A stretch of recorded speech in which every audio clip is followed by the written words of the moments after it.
Video kali ini adalah lanjutan dari video sebelumnya. Seperti biasa, silakan subscribe dan tekan tombol lonceng agar kamu nggak ketinggalan perjalanan saya menjelajah indahnya Indonesia. Saya akhirnya sampai tujuan, yakni Bledugkuu di Grobogan. Halo dulur, assalamualaikum warahmatullahi wabarakatuh. Ketemu lagi dengan channel Anggarawe Prasetya. Oke, sekarang aku sedang ada di Kabupaten Grobogan, Jawa Tengah. Tepatnya di salah satu objek wisata andalannya, yaitu Bledugkuu.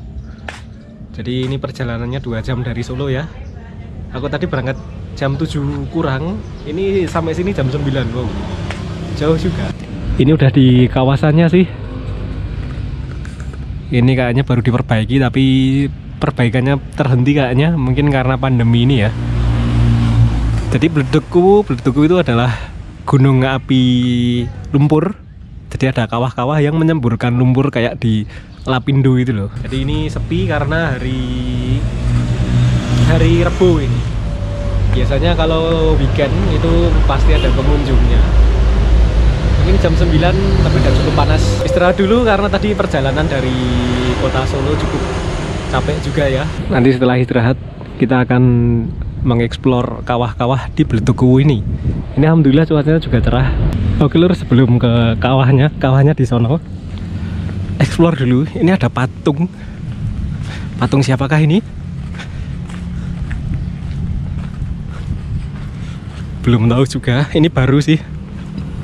Dulu aku kesini tahun 2018 tuh belum ada. Oh ternyata ini Prabu Ajisaka. Ini dia lur. Prabu Ajisaka itu adalah pencipta tulisan Jawa. Hono Coroko, Doto Sowolo, Podo Joyonyo, Mogo Botongo. Jadi ada ceritanya ya, kisahnya tulisan Jawa. Panjang pokoknya, tapi yang di Bledugkuu ini beda. Nah ini tulisan Jawa. Hono Coroko, Doto Sowolo, Podo Joyonyo, Mogo Botongo. Itu panjang ceritanya. Itu di depan itu yang keluar asapnya adalah kawahnya. Sebenarnya aku udah pengen datang ke sini beberapa waktu lalu ya, tetapi sayang sekali cuacanya tuh kurang bagus terus. Pasti di sebelah utara. Ini kayaknya juga baru, semacam panggung. Nanti kalau misal ada sendera tari pertunjukan di sini, maka itu akan keren banget. Bisa aja sendera tarinya itu menceritakan kisah Prabu Ajisaka melawan Prabu Dewoto Cengkar yang merupakan legenda Bledugkuu ini. Nah ini depan adalah kawah gunung api lumpur atau mud volcano. Mud apa mud ya bacanya ya? MUD. Ini kok kayak gini ya?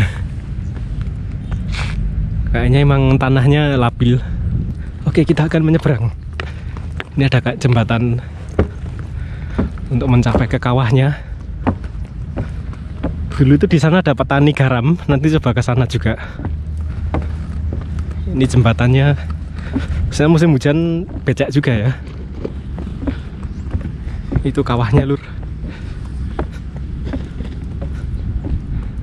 Nanti akan aku coba zoom pakai kamera DSLR letusan-letusan di kawahnya. Tapi entah kenapa kok nggak gede ya. Dulu tuh kayaknya letusannya lebih gede loh.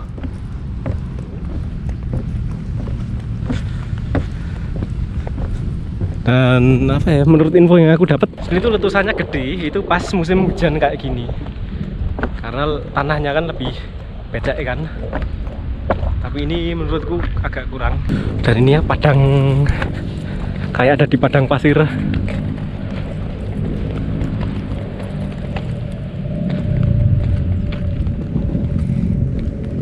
Ini karena nggak hujan jadi nggak becek. Kalau habis hujan, aduh becek banget sini pasti. Ada jejak-jejak kaki. Itu dia lur. Nanti aku akan coba terbang di atas kawahnya. Kayak lumpur Lapindo ini. Kawah lumpur juga. Kalau datang ke sini agak pagi ya lur, atau sore. Soalnya panas banget. Ini aja jam setengah 10. Kurang pagi tadi berangkat dari Solo. Harusnya berangkat habis subuh, berangkat sampai sini jam 7. Itu masih belum terlalu panas. Nah itu lur, Kawah Bledokuwu. Karena bunyinya itu bleduk, maka diberi nama Bledokuwu. Nah ini harus melewati tanah yang becek. Karena itu selain mengeluarkan lumpur juga mengeluarkan air bercampur garam. Mitosnya sih terhubung dengan laut, tetapi ternyata ada penelitian kalau memang di dalam kawahnya itu ada kandungan garam. Jadi di sini juga penghasil garam juga. Ada petani-petani garam di sana. Nanti coba ke sana. Dan garamnya juga dijual sebagai souvenir di sana. Garam Bledokuwu mengandung yodium alami. Jadi ada 2 kawah besar ya, yang itu sama itu. Ini kawah apa namanya lupa, itu meletus-letus.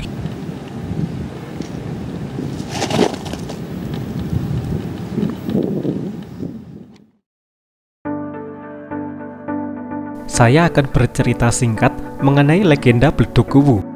Dikisahkan di sebuah negeri bernama Medang Kamulan, ada seorang raja yang gemar memakan daging manusia bernama Prabu Dewata Cengkar.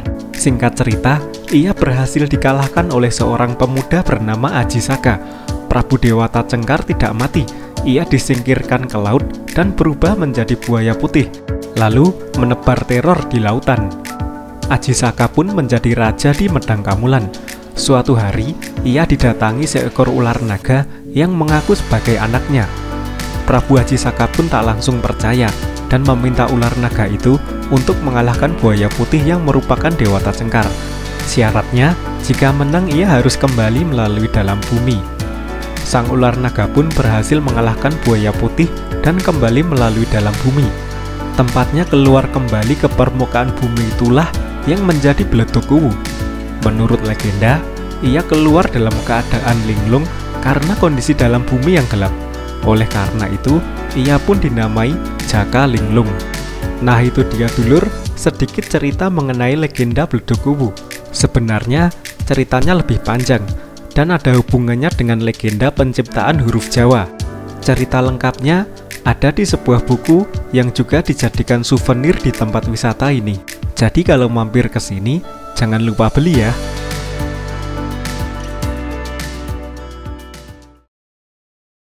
Alhamdulillah ketemu pengunjung lain tadi. Jadi pas nerbangin drone ada yang mayungin. Lumayan ora panas. Biasanya kan aku panas-panas. Kita akan coba jalan ke mendekati kawah. Oke Bu. Nah itu bapak ibunya udah pulang. Beliau berdua dari Rembang. Baru perjalanan ke suatu daerah, terus mampir ke sini. Nah ini mendekati kawah lumpurnya lur. Tadi udah aku drone, bentuknya itu emang bulat. Ambles. Aduh, ngeri aku tadian. Kita kembali saja. Coba ke itu. Di sana ada petani garam. Coba kita dekati tempatnya. Ini ada beberapa titik yang cukup basah ya. Jadi ambles kalau diinjak. Udah jam 10. Cukup panas. Waduh, ini juga ambles. Nah, waduh, terjebak. Hati-hati. Lebih baik aku ke sana dulu terus jalan ke sana. Wah. Kalau ini udah tanah kering. Jadi enak buat ditapaki. Jadi ini kan sawahnya mengeluarkan lumpur dan air. Jadi sama petani garam itu airnya dialirkan ke tambak-tambak garam, terus dikasih di bambu-bambu gitu kan. Terus begitu kering kena matahari, itu kan tinggal garamnya. Nah itu garamnya diambil. Nanti insya Allah aku akan beli juga garam dari Bledokuwu sini.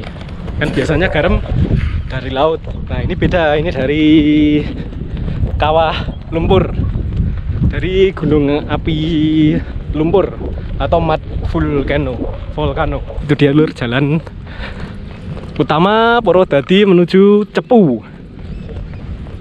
Ya, ke sana tuh ke Cepu. Cepu itu ada apa ya? Ada gas alam. Betul ya, gas ya, bukan minyak ya. Minyak apa gas ya? Kayak lumpur lapindo, tapi lumpur lapindo itu lebih terus lagi, lebih besar lagi semburan lumpurnya sehingga menggenangi beberapa permukiman penduduk. Ini dulu juga bekas petani garam ini. Petani garam Bledokuwu. Nah, ini dulu dialirkan, airnya diambil terus dikeringkan di bambu. Nah, ini air yang mengalir dari Bledokuwu mengalir ke sana, ada di danau. Ini dulu 2018, lalu pas aku lewat tuh garam-garamnya baru dijemurin di sini tuh, air garamnya biar kering terus diambil garamnya. Ada orang kah di sana? Lanun nggak ada kayaknya. Nah itu lur, bisa dilihat. Nah ini loh garam-garamnya dijemur, airnya dijemur di sini, nanti kan mengering jadi tersisa garam-garamnya. Ini ada garam-garamnya. Jadi airnya tuh taruh sini ini loh. Airnya taruh sini. Nanti kalau kering kan tinggal garamnya. Nah ini kayak garamnya putih-putih kayak gini. Kalau udah kering tinggal garamnya tinggal diambil. Biasanya dijemur di kayak gini nih. Tapi ini pas nggak ada. Ya mungkin pas weekend. Biar ada pengunjungnya. Jadi mereka, para petani garam juga bisa mendapat pemasukan dari wisatawan yang ambil foto kan, bayar 5.000-an, lumayan buat mereka, membantu perekonomian mereka. Oke, sampai juga di jembatan. Oke, sampai kembali di jembatan.